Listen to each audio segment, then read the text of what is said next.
কিছু কিছু গল্পের শেষটা যে এতটা কষ্টের, এই গল্পটা না শুনলে কখনোই বুঝবে না। তো পুরো গল্পটি শুনুন। একটি 19 বছর বয়সী মেয়ে তার প্রেমিকের কাছে গিয়ে বলে, আমার 20তম জন্মদিনে তুমি আমাকে কি উপহার দিবে?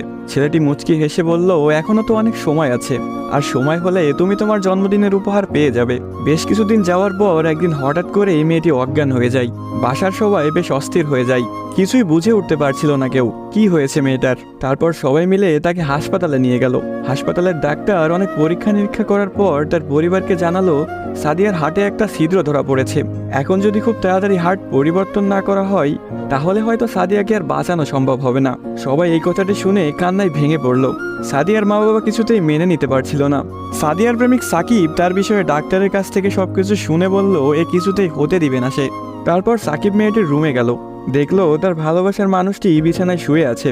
সাকিবের কাছে যেতেই মেয়েটি বলল, সাকিব, আমি মনে হয় আর বাঁচবো না।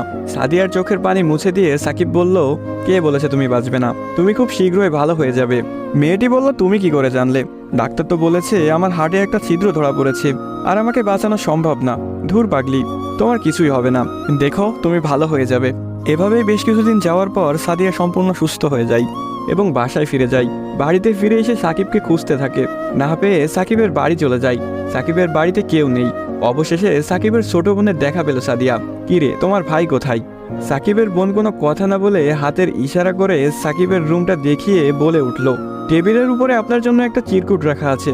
সাদিয়া কথাটি শুনে রুমে গিয়ে চিরকুট হাতে নিয়ে পড়তে শুরু করলো।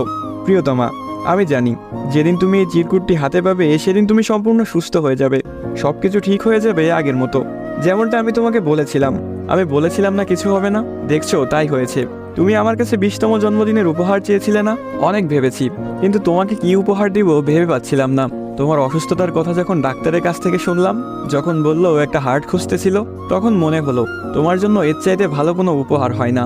আমার হার্টটাই ছিল তোমার জন্য শ্রেষ্ঠ উপহার, যা আমি তোমাকে দিয়ে গেলাম। মন খারাপ করো না, আমি আকাশের ওই উপর থেকে তোমাকে সব সময় দেখব।